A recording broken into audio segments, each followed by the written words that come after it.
안녕하십니까. 오늘 군부산TV를 시작하겠습니다. 오늘 군부산TV는 북한경제유희관 출신 김태산 선생님의 탈북 스토리를 좀 듣는 시간을 가지려고 합니다. 네, 안녕하십니까. 지난 시간에는 두 번에 걸쳐서 북한경제유희관 출신 우리 김태산 선생님의 탈북 스토리, 탈북하게 된 경위와 또 두 번째로서는 망명 가정과 아슬아슬했던 그 가정에 대한 이야기를 했습니다. 이번 시간은 세 번째 시간으로 대한민국에 와서 우리 김태산 선생님이 정착했던 그 가정에 대한 이야기를 좀 할 건데요. 궁금한 오늘의 정착 가정 이야기 잘 듣길 바라면서 시작하겠습니다.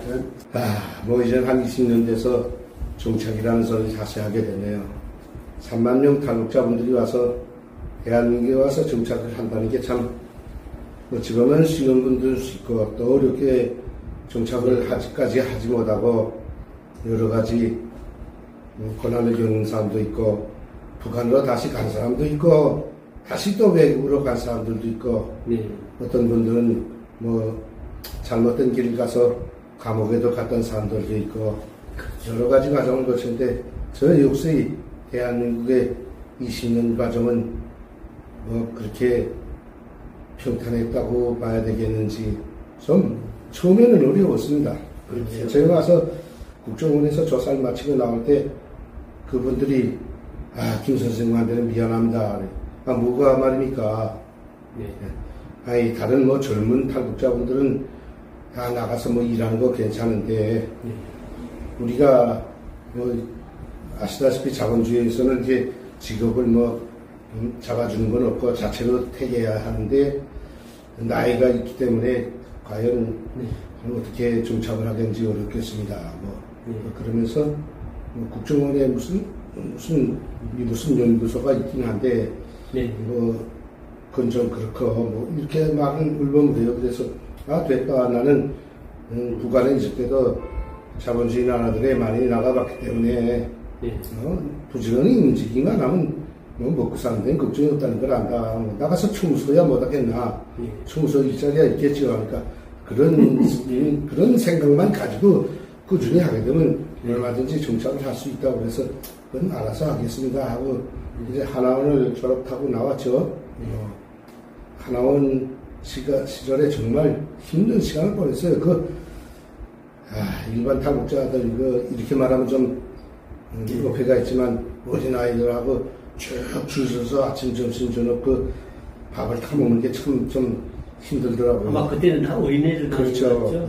하고 그저 새치기도 막 하고 이건 도덕도 없는 아이들 마구잡인데 그 속에서 일단 살 걸 생각하니까 그래서 내가 하나원을 그만두겠다고 여기 안 가는 것도 정착하는데 걱정이 없으니까 내보내달라고 가서 교무처에 제기를 하니까 여기는 거쳐야 된다고 하면서 주민증을 여기서 있는 기간 해줘야 된다고 그래서 할 수 없이 있어서 한 30달 동안 있다가 나오는데 나한테는 집을 안 주더라고 보니까 또 왜요? 집이 없다 그러면서 어린아이들까지 다 배치해주면서 혼자 사는 아이들도 다 배치해주면 우리 가족이 세 가족인데도 집이 없다고 안 주더라고. 누구한테 가고 벼 살라는 거예요. 가만 보게 되면 누구한테 벼 살 사람 없잖아요.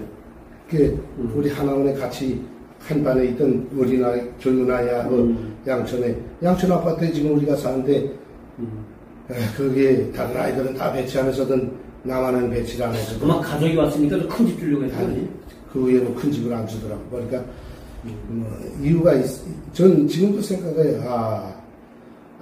나에 대해서 아직도 감시를 풀지 않았구나 하는 걸 생각했죠. 아마 집을 안 주면 누가 너한테 와서 접선하는 사람이 있고 너의 안착에 대해서 도와주는 사람이 누군지 봐야 되겠다 하고 아마 생각했던 것 같아요. 근데 교회에서 이제 도와줘서 저 육곡 교회에서 이제 집을 하나 빌려줘서 거기서 가서 한 3개월 사니까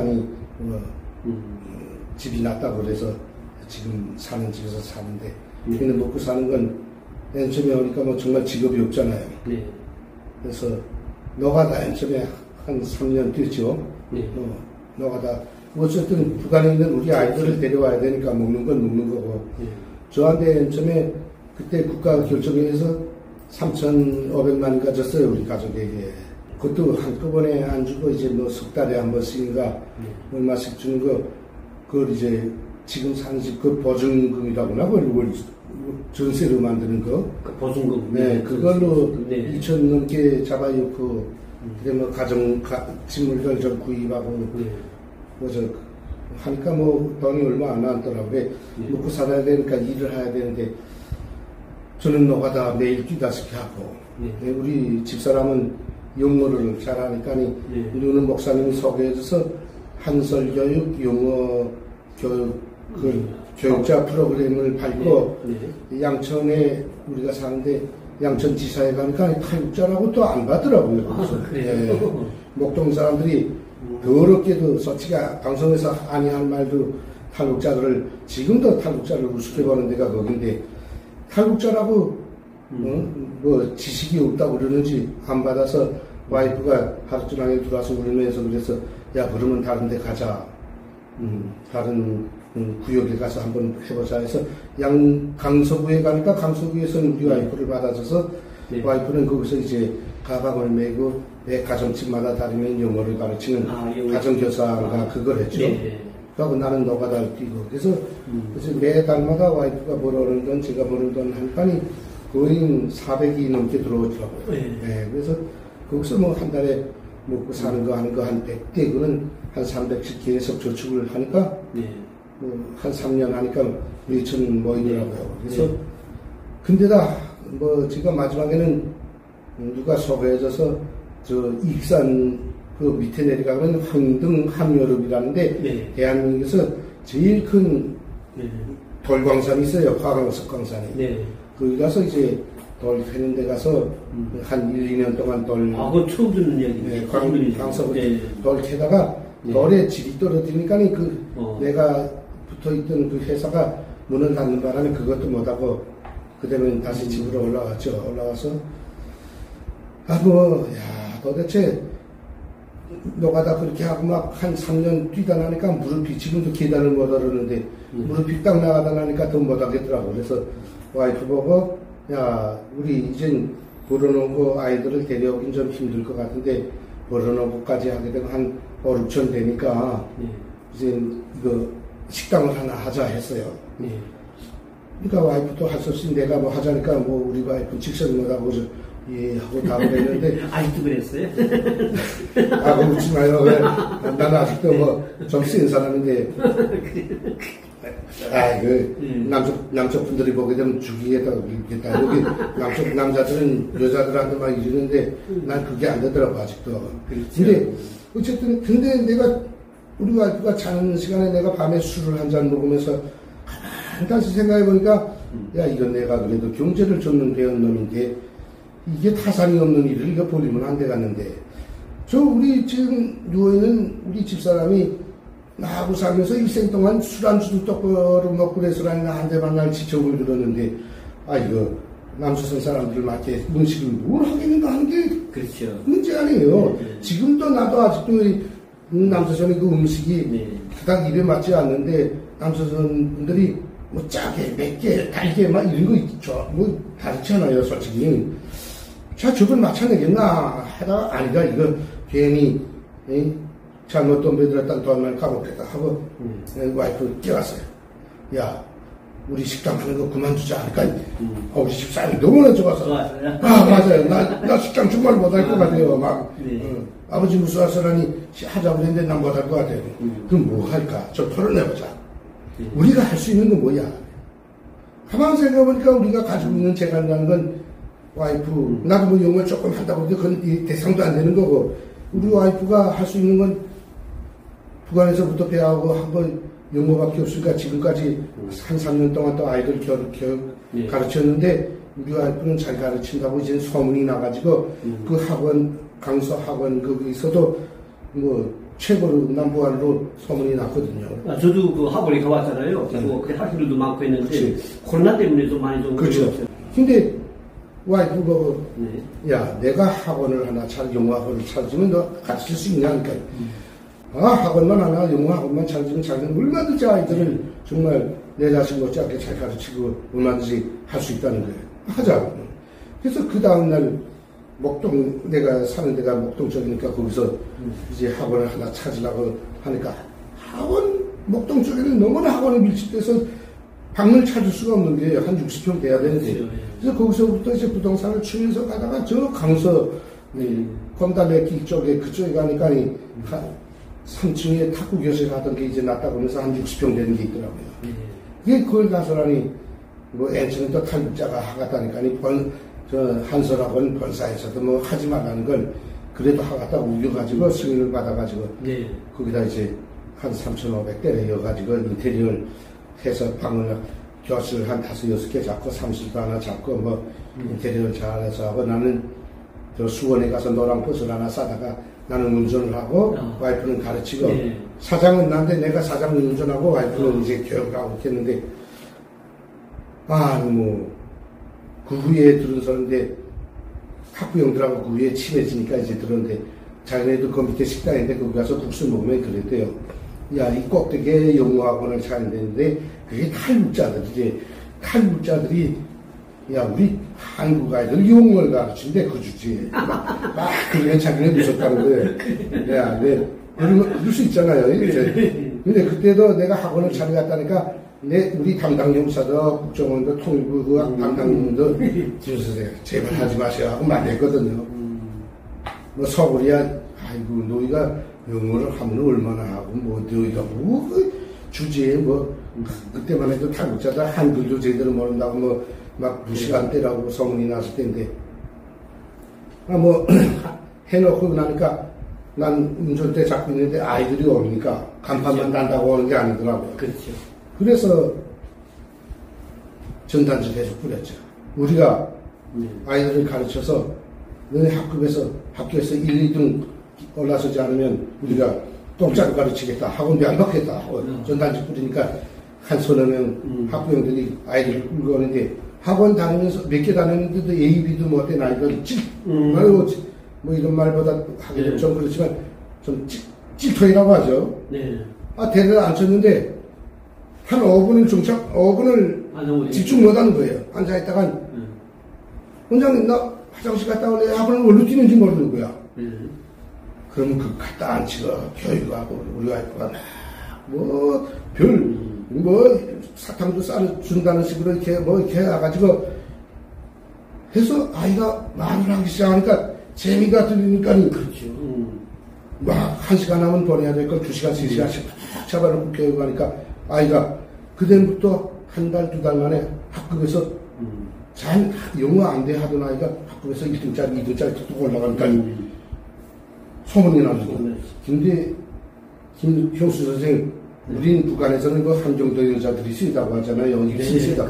여기 대한민국의 그 학부형 그 사모님들 그 입신가 파워가 간단찮아요.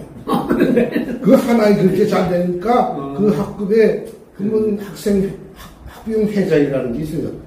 그분이 돌아다니는 아이들을 끌어오는데 두 달 안 되니까 50명 딱 차더라고. 50명 넘어서게 되면 플러마이너스 된단 말이에요. 모든 거 다 하고 미치지 않죠. 한마디로 플러마이너스 딱 되는데 그때부터 소문나기 시작하니까 쓰러드는데 두 학교를 신곡초등학교하고 신정초등학교 두 학교를 겨냥하고 해야 되는데 딱 들어오기 시작하는데 6개월 되니까 아이들이 150명, 200명 차는 거예요. 그래서 학원 강습 교사들을 모집해가지고 그때 잘 될 때는 학원 교사 6명까지 썼어요. 쓰면서 나는 부지런히 실현하려고 힘들었어요. 근데 나하고는 학부형들하고 계속 싸가는 거예요. 요거 몇 시 몇 분까지 정류소에 가서 차를 세우게 되면 아이들이 거기에 나와 있어야 되는데 어떤 놈자식 하나 안 나와서 막 전화해도 없고 하게 되면 집에 찾아가서 오느라면 한 5분 10분 지나게 되면 그 다음에 그 다음 정류소 가게 되면 아이들이 벌써 엄마한테 신소했어요. 핸드폰이 다 하시니까 엄마 추운데 학원 잘 안 와. 더운데 안 와. 그러면 학부형들이 벌써 나한테 전화가 온 거예요. 아니 내가 사장인데 나보고 아니 운전기사 아저씨 그렇게 늦으면 어떡합니까? 아니 아주머니 옆에 학생이 좀 늦어서 그러니까 이해하세요. 근데 난 조선족으로 알더라고, 말을. 그러니까 뭐, 알고도 쉽게 알고 막, 그래서 나도 그다음에 또 티악티악 싸움하잖아요. 그러면 뭐라고 그러는지 알아요? 그러면 학부형들이 대라니까니 우리 와이프한테, 아니, 원장 선생, 그거 좀 운전기사 바꾸라요. 그거 어디서 그런 사람이 했다가, 그러면 학원 안 돼요. 그러면 우리 와이프한테서 나한테 또 전화 오는 거예요. 아니, 영감님, 아니, 우리 학원인데, 그거 싸움하면 욕하냐. 막, 그래서. 난 또, 야, 그놈 새끼 때문에, 괜찮아. 그놈 새끼 때문에 늦어져서 그래. 또. 집에 들어오게 되면, 내가 2년 동안 딱 차를 끄는데, 2년 동안 술을 한 돈은 나눠 먹었을 거예요. 집에 오면서, 그 1.8리터짜리 이만한 거 한 병 가져가서, 안주도 없으면 사과에다 부어서 꿀꿀꿀 마시고 또 자고, 그렇게 2년 하면 더 못 견디겠더라고. 야, 내가 이거 운전도 하다는 안 되겠구나. 내가 운전 그만하겠다 하니까 우리 와이프도, 아, 제발 그만두세요. 돈 주고 다른 운전수 씁시다. 내가 계속 싸우니까.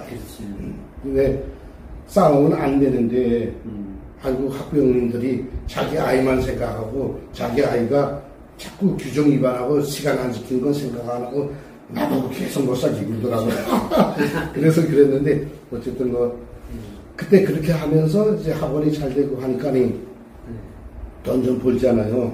돈 좀 벌면서 우리 그 지금 막내 4살짜리 데리고 온 걸 뭐 데리고 나가서 내가 유학도 시켰고 그다음에 북한에서 이제 우리 맏딸이랑 돈 벌어가지고 다 데려오고 그렇게 해서 아직도 뭐 이제 영어 학원은 그걸 먹고 살잖아요. 근데 우리 학원이 잘 된다 하니까니 그걸 좀 딴 데 가서 하면 좋겠는데, 우리 학원 옆에다가 또 학원이, 지금 영어 학원이 우리 학원 주변에 5개가 생겼어요. 원래 처음 시작했는데, 그게 생겼네. 그 옆에 5개 생겼는데, 우리 집탁 옆에만 생겨도 모르겠는데, 학교 앞에다 딱딱 박아놓는 거예요, 그 사람들은. 그러니까 이 한국 학부형들은 또 멀리 가지 않고, 학교에서 나와서 병원 앞에서 가까운 데서 돌게 하려고, 그러니까 아이들이 다 거기 떨어져 나가고, 코로나 때 떨어져 나가고, 뭐 문재인 정권 시절에 경제 어려우니까 또 이제 자영업자들 문 다 닫고 하니까 돈 내일 처지 안 되니까 뭐 떨어져 나가고, 지금 뭐 아이들 뭐 며칠 데리고 가서.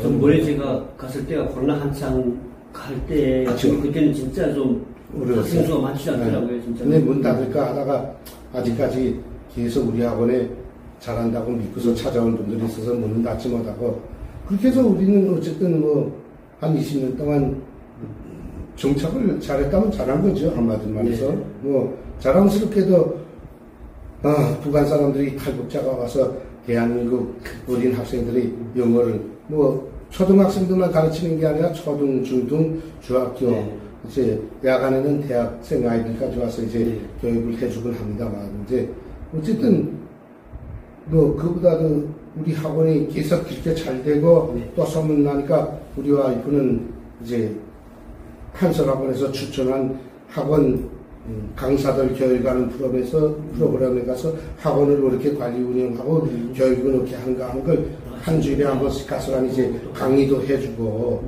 그래서 우리 학원이 1년에 한 번씩 이제 총알을 지울 때마다 1등 특등상 이런 걸 받아서 이제 공짜로 일본에 여행도 갔다 오고, 안에 상금도 몇백만 원씩 받고, 해마다 그런 건 있었어요.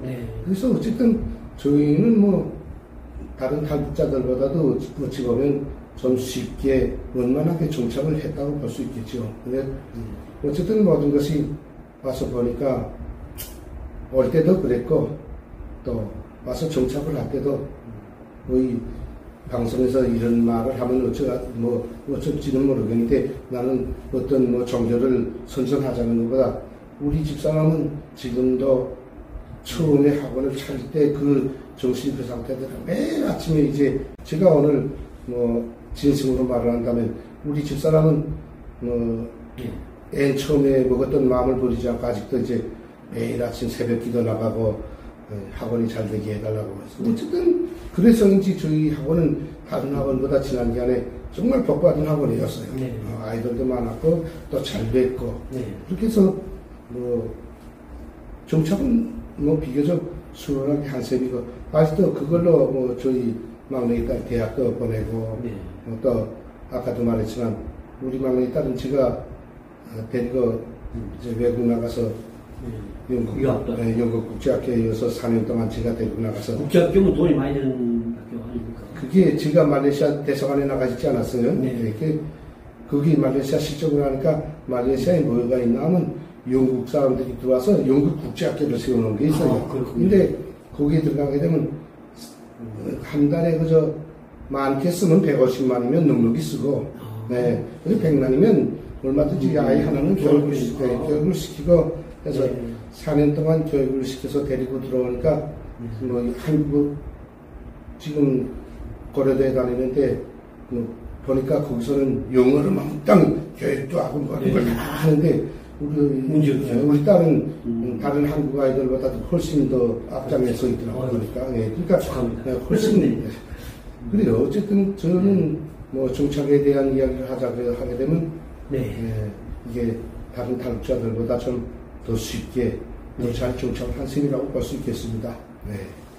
네, 그렇게 지금 우리 김 선생님의 탈북 스토리, 탈북하게 된 경위, 또 그리고 망명 과정, 정말 그 어렵고 힘들고 모험 같았던 그 망명 과정, 또 그리고 지금 정착 과정에 대해서 이야기를 했습니다.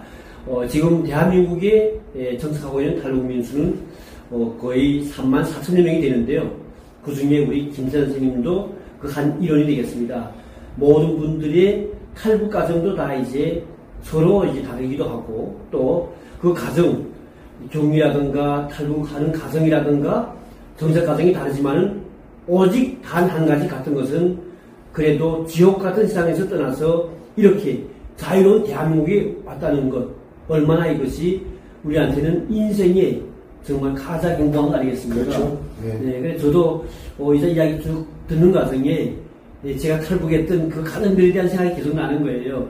앞으로 이제 기회가 될 때는 또 다음 한번 우리 김 선생님이 저한테 여쭤보고 제가 또 저희 탈북 과정에 대한 이야기, 김일성 종합대까지 다니고 나서 평양에 있는 연구원까지 있다가도 이렇게 왔던 그 저희 이야기를 이제 또 하는 시간도 있으려고 보긴 봅니다. 그래서 저는 우리 김 선생님 가장 존경하는 것 중에 하나가 그래도 항상 지금 이 대한민국의 현실, 정말 주사파가 정말 정치권에서 지금 제도권 안에서 너무도 지금 살판치고 있고, 그리고 잘못되어 있는 전교조라든가 이런 모든 잘못된 교육 속에서 지금 이끌어져간 우리 대한민국의 젊은 청년들한테 항상 올바른 가치관, 자유민주주의 가치관을 항상 심어주려고 애쓰고 있는 우리 김 선생님 정말 저는 존경합니다. 그래서 앞으로 저희 방송은 계속 이제 꾸준히 우리 대한민국의 한반도의 안전한 평화 통일을 위한 그 길의 초석이 될 수 있는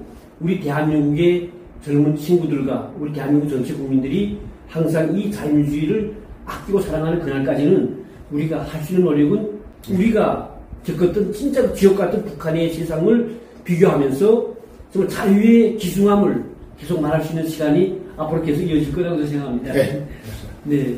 뭐 마지막으로 한마디 더 말씀하실 수 있습니다. 네. 뭐 저에 대해서 이제 3편에 걸쳐서 이야기를 하면서 장시간을 보냈는데 저희 말을 들어주신 분들께 감사하며 앞으로 저희들이 이 방송을 잘하고 또 저희들이 통일된 그날에 북한에 가서 자기 여가를 하도록끔 대한민국 국민 여러분들이 많이 도와주시길 바랍니다. 감사합니다.